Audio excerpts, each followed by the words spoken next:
ചരിത്രത്തിലെ തിരഞ്ഞെടുപ്പ് കൗതുകവുമായി ഇനി കാലാന്തരം.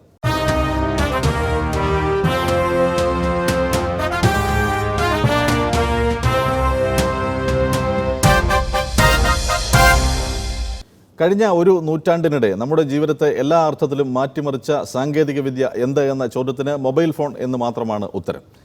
90കളുടെ അവസാനത്തോടെ കടന്നു വന്ന മൊബൈൽ ഫോണുകൾ തിരഞ്ഞെടുപ്പിൽ ആധിപത്യം ചെലുത്താൻ തുടങ്ങിയത് 2001 നിയമസഭാ തിരഞ്ഞെടുപ്പ് മുതൽക്കാണ്.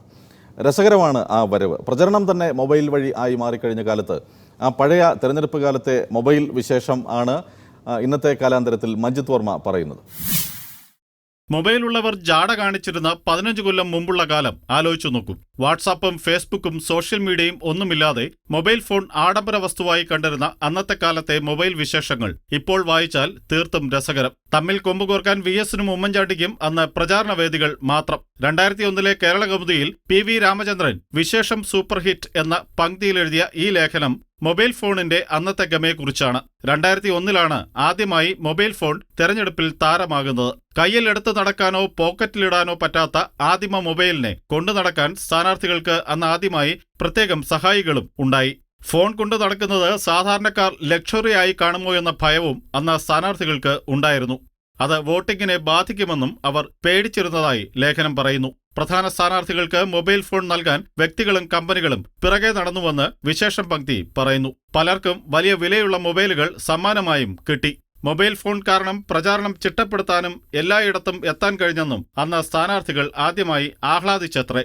പഴയ പ്രചാരണകാലം ഓർക്കാനാവുന്നില്ലെന്നും അവർ അതിശയം പ്രകടിപ്പിച്ചു. സ്ഥാനാർത്ഥികളുടെ മൊബൈൽ ചുമട്ടുകാരിൽ പലരും പിന്നീട് അവരുടെ വിശ്വസ്തരായി മാറിയെന്നത് കാലം.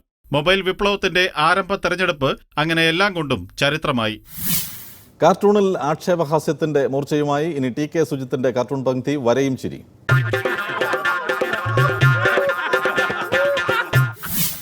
PC ജോർജിനെ കുറിച്ച് കോടിയേരി ബാലകൃഷ്ണൻ പറഞ്ഞത് KM മാണിയല്ല, സ്വന്തം നാക്ക് തന്നെയാണ് ജോർജിന്റെ ഏറ്റവും വലിയ ശത്രു എന്നാണ്. ഇപ്പോൾ VS അച്യുതാനന്ദൻ ഉമ്മൻചാണ്ടിയോട് പറയുന്നു, കേസ് കൊടുക്കുമെന്ന് വിരട്ടി തൻ്റെ നാക്ക് ബന്ധിക്കാൻ നോക്കേണ്ട എന്ന്. ഇലക്ഷൻ കാലത്ത് ആരുടെയെങ്കിലും പ്രസംഗം വിലക്കുന്നതും നാക്ക് ബന്ധിക്കുന്നതും ജനാധിപത്യത്തിന് വിരുദ്ധമാണെന്ന് കോടതിയും പറയുന്നു. എന്തായാലും VSന്റെ നാക്കിൽ കുരുങ്ങിയ ഉമ്മൻചാണ്ടിയുടെ കഥയാണ് ഇന്നത്തെ വരയും ചിരി.